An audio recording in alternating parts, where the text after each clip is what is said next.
engineering, technology, and mathematics, otherwise known as STEM, is known for boosting productivity in agriculture and across the value chain from production, consumption, to also some of those foods that are distributed in the supermarkets. However, there is a tendency to forget that African societies had or have their own technologies that, when optimized, can also be classified as STEM, and they can also boost different types of productivity across the agriculture and food value chain. So Africa is affected by problems with poor soils, soil erosion, and the like.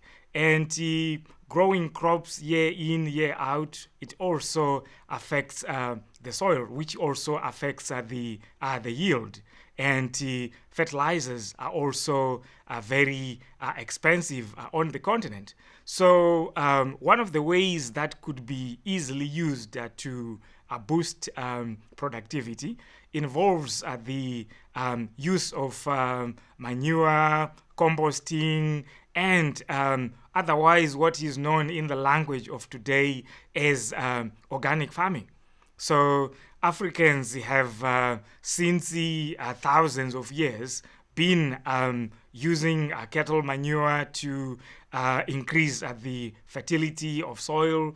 They have also been cutting down some trees, burning them, and using the ash to enrich the nutrient composition of the soil. So this, what we now call organic farming, it's a fancy term that otherwise explains a technology that is widely available in different parts of Africa.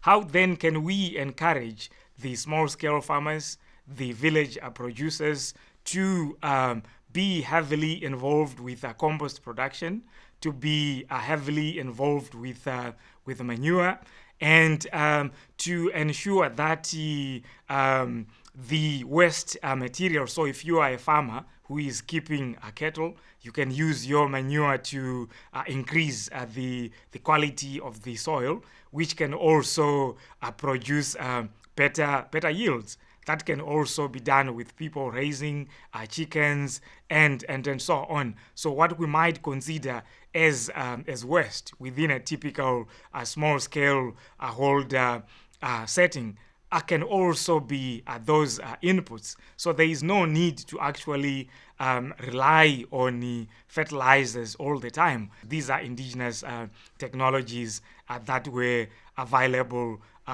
for a long time. So we have to look at these indigenous technologies in a holistic way, from soil enrichment, properties of use of manure, use of organics such as humus, and also methods of organizing the production itself, and indigenous methods of food storage that will also ensure that the food has a long shelf life, and with fair prices, the farmers can benefit from that.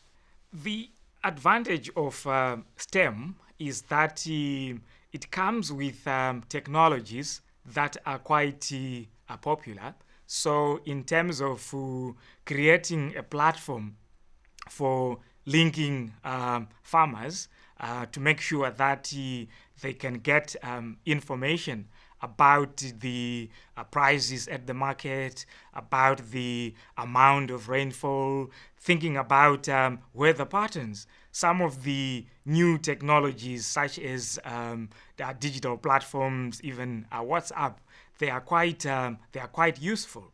However, some of the technologies, they are not fit for for purpose in different parts of Africa, where there are challenges with electricity, where there are challenges with connectivity.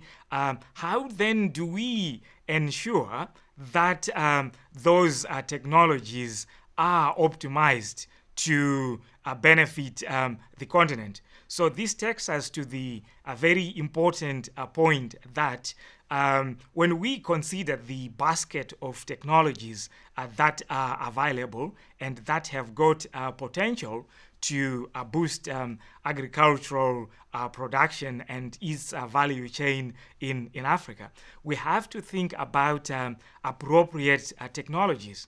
And what this means is that we have to be guided by the needs on the ground. So each and every situation should be used in terms of better decision making to say what technologies are relevant here.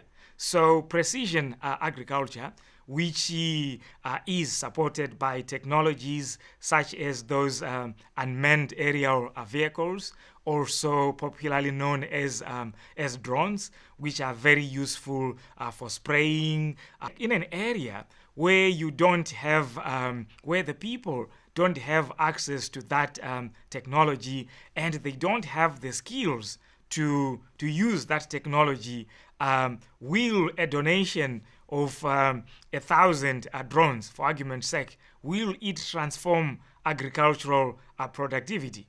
There is no electricity, they cannot charge the batteries, and so on. So obviously, in a context where there is no electricity and there is no solar energy and the like, the use of those drones, despite the advantage of the technology, it will not be appropriate. It will be a misfit. And those communities, in that case, they will mostly ignore it. So whenever we then talk about technologies, we have maybe to think about things from the bottom up. So if village A has infrastructure that can support technology A, then that has to be recommended in that area. And then if village B, for example, doesn't have electricity, doesn't have network connectivity, for example, then the technologies that are used there also have to be optimized for that purpose. That's the situation where, in terms of awareness, in terms of self-enrichment, soil enrichment technologies, and the other things that can be done. And as the productivity improves, as the farmers gain more from their farm produce, and as the well-being and economic growth improves, then those technologies can also be scaled up to ensure that they can improve and that they can benefit. So technologies are very important, but in most cases we have to ensure that they are relevant and they are fit for the context in which they are being used.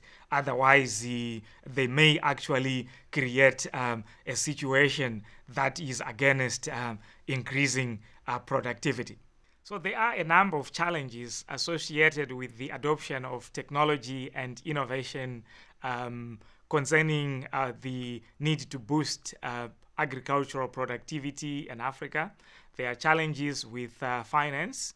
Farmers do not have access to finance and also to develop their own ideas into bankable products. So there's also no support with intellectual property. If someone comes up with an innovation, they don't have the support to ensure that it is patented and that it can give them the returns. And just the general awareness of the advantages that innovation and technology have. And then there's also the need to change the mindset to also think that innovation happens or takes place during the everyday. So we need to combine everyday innovation with different technologies. Thank you.